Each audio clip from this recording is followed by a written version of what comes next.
Hello दोस्तों, मैं हूं अनूप और आप सब लोग देख रहे हैं ग्लोबल कॉन्फ्लिक्ट। दोस्तों, इंडियन एयरफोर्स के तरफ से 33 रशियन फाइटर एयरक्राफ्ट खरीदने का जो इरादा बनाया गया है, उसके बाद कई सारे अमेरिकी वेबसाइट और न्यूज़पेपर में इस बात को लेकर सवाल उठाया जा रहा है कि क्या इंडिया के तरफ से चाइना के खिलाफ लड़ाई के लिए सही एयरक्राफ्ट को चुना गया है या इंडिया द्वारा चाइना के खिलाफ लड़ाई के लिए गलत एयरक्राफ्टों को खरीदा जा रहा है। दोस्तों, वीडियो के पहले हिस्से में मैं आप लोगों को बता देता हूँ कि इंडिया जो MMRCA 2.0 टेंडर को इशू किया है, उसमें अमेरिका का भी 2 एयरक्राफ्ट पार्टिसिपेट कर रहा है और इस टेंडर को पाने के लिए अमेरिका की तरफ से अपने तीसरे एयरक्राफ्ट को भी इसमें ऑफर किए जाने का इरादा रखा जाता है। और अमेरिका कतई नहीं चाहता है कि इंडिया द्वारा किसी और देश का फाइटर एयरक्राफ्टों को खरीदा जाए और इसी वजह से अमेरिका की तरफ से बहुत सालों से मीडिया में PR कैंपेनिंग भी चलाया जा रहा है। इस बार अमेरिका द्वारा सुखोई 30 MKI एयरक्राफ्ट के ऊपर सवाल उठाने का कोशिश किया गया और आज के इस वीडियो में मैं आप लोगों को इन सवालों को काउंटर करके बताऊंगा और अमेरिका की तरफ से जो दावा किया जा रहा है कि इंडिया द्वारा गलत एयरक्राफ्टों को चुना जा रहा है, उसमें कितना सच्चाई है और कितना झूठ है उसके बारे में भी बताऊंगा।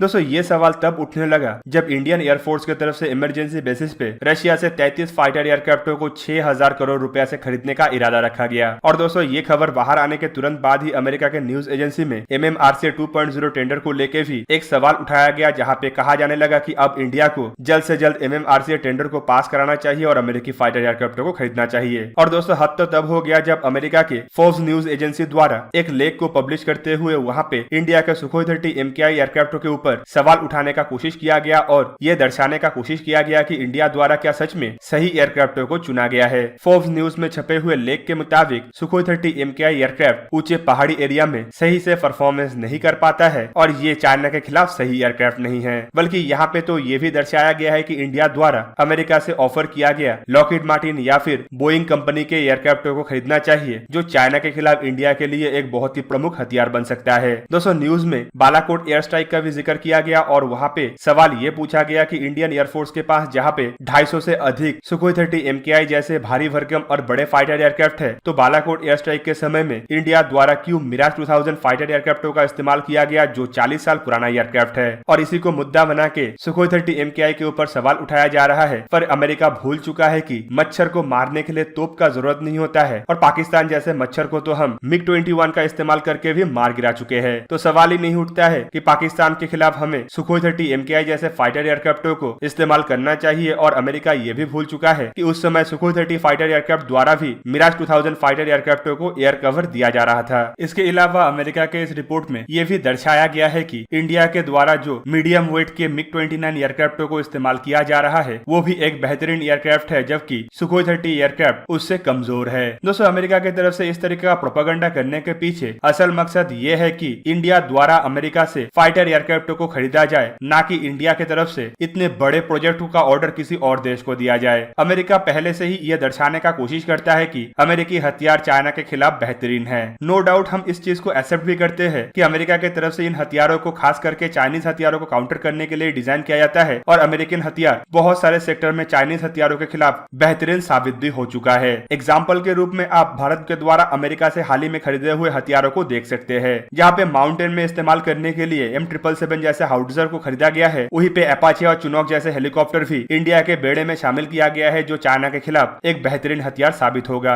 Even P-8I maritime surveillance aircraft भी इंडिया का एक बेहतरीन हथियार है, जो पहले भी चाइना को डोकलाम के समय में शिकस्त दे चुका है। जबकि इसके अलावा जो और हथियारों को खरीदा जा रहा है, वो भी इंडिया के तरफ से चाइना को ध्यान में रखते हुए ही अमेरिका से खरीदा जा रहा है। पर इसका मतलब ये नहीं कि इंडिया के बेड़े में जो फाइटर एयरक्राफ्ट है, वो किसी भी तरीके से कमजोर है और उसके पास चाइना के खिलाफ लड़ने का क्षमता नहीं है। दोस्तों, आपके जानकारी के लिए बता दूं कि 1996 में इंडिया और रशिया के बीच में सुखोई 30 MKI एयरक्राफ्टों को लेकर डील हुआ था। उसके बाद इन एयरक्राफ्टों को इंडिया स्पेसिफिक मॉडर्नाइज किया गया और इंडिया को अलग अलग बैच में रशिया की तरफ से करीबन 272 ऐसे फाइटर एयरक्राफ्टों को बेचा जा चुका है, जिनमें से ज्यादातर फाइटर एयरक्राफ्ट इंडिया में ही नासिक स्थित हिंदुस्तान एरोनॉटिक्स लिमिटेड के प्लांट में बना है। और दोस्तों, आप सबको पता ही है कि इंडिपेंडेंट के बाद से ही हमारे हर एक गवर्नमेंट और डिफेंस फोर्सेस को पता था कि इंडिया का अगर सबसे बड़ा कोई दुश्मन है तो वो है चाइना। चाइना के अलावा इंडिया का सेकेंडरी दुश्मन पाकिस्तान है और इंडिया जब भी कोई हथियारों को खरीदता है तो इन दोनों देशों को काउंटर करने के लिए खरीदता है और हथियारों में इतना कैपेबिलिटी होना चाहिए कि दोनों देशों के खिलाफ इस्तेमाल हो पाए, चाहे वो S-400 सिस्टम हो या फिर छोटा से छोटा असॉल्ट राइफल हो। तो इंडिया किस तरीके से सुखोई 30 MKI जैसे फाइटर एयरक्राफ्टों को लेकर कॉम्प्रोमाइज करेगा और इतना बड़ा बेड़ा तैयार करेगा जो चाइना के खिलाफ इस्तेमाल ना हो। दोस्तों, no doubt Sukhoi 30 MKI Indian air air force का बैकबोन है और इन एयरक्राफ्टों को चाइना के खिलाफ भी भरपूर तरीके से इस्तेमाल किया जाएगा और इन एयरक्राफ्टों के पास इतना क्षमता है कि ऊंची पहाड़ी एरिया में ये फ्लाई भी कर सकता है और जरूरत पड़ने पे चाइना को शिकस्त भी दे सकता है। पर फिर भी सवाल उठता है कि इंडिया के तरफ से लद्दाख में मिग-29 फाइटर एयरक्राफ्टों का क्यों इस्तेमाल किया जा रहा है। तो दोस्तों आपके जानकारी के लिए बता दूं कि खाली मिग-29 नहीं बल्कि सुखोई 30 एयरक्राफ्टों को भी लद्दाख के एरिया में इस्तेमाल किया जा रहा है। और आपको ये भी जान लेना चाहिए कि कोई भी देश अपना सबसे प्रमुख हथियार को ऐसे समय सामने लाता है जब उसका जरूरत हो। कोई भी अपना सबसे बेहतरीन हथियार को सबसे पहले दुश्मन के सामने नहीं लाता।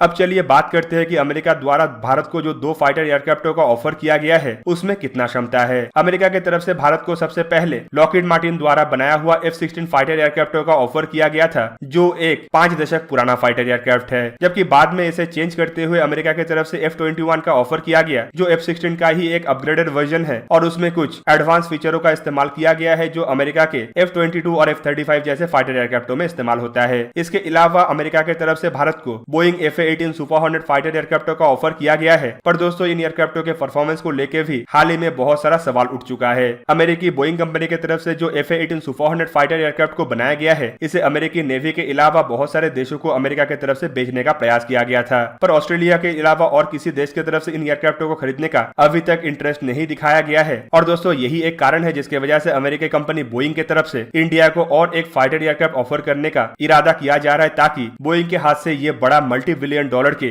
डील ना निकल जाए। दोस्तों हाल ही में बोइंग के FA-18 super hornet block 3 aircraft Philippine के समुद्र में क्रैश हुआ। दोस्तों जब अमेरिका की तरफ से 3 एयरक्राफ्ट कैरियरों को पैसिफिक ओशन और इंडियन ओशन में डिप्लॉय किया गया तो उनमें से ही एक एयरक्राफ्ट कैरियर से ऑपरेट करने वाला FA-18 सुपर हॉर्नेट एयरक्राफ्ट अचानक कुछ कारण से फिलीपीन के नजदीक क्रैश हो गया और समय रहते हुए पायलट द्वारा इजेक्ट करने में सफलता मिला बोल के अमेरिका को कोई जानी नुकसान नहीं हुआ। तो दोस्तों इससे साबित यह होता है कि एयरक्राफ्टों का क्रैश या विफल होना एयरक्राफ्टों के किसी देश के खिलाफ इस्तेमाल के ऊपर सवाल नहीं उठा सकता, जबकि अमेरिकी फाइटर एयरक्राफ्ट जितना बेहतरीन है चाइना के खिलाफ उतना ही बेहतरीन इंडिया के फाइटर एयरक्राफ्ट भी है। तो दोस्तों आप लोगों को क्या लगता है कि अमेरिकी फाइटर एयरक्राफ्ट या इंडिया के सुखोई 30M क्या कौन सा एयरक्राफ्ट चाइना के खिलाफ सबसे बेहतरीन है? कमेंट करके जरूर बताइए। और अगर आप लोगों को ये वीडियो अच्छा लगा हो तो चैनल को सब्सक्राइब कर दीजिए और बेल आइकन को प्रेस कर दीजिए ताकि आप मेरा वीडियो देख पाए सबसे पहले। जय हिंद।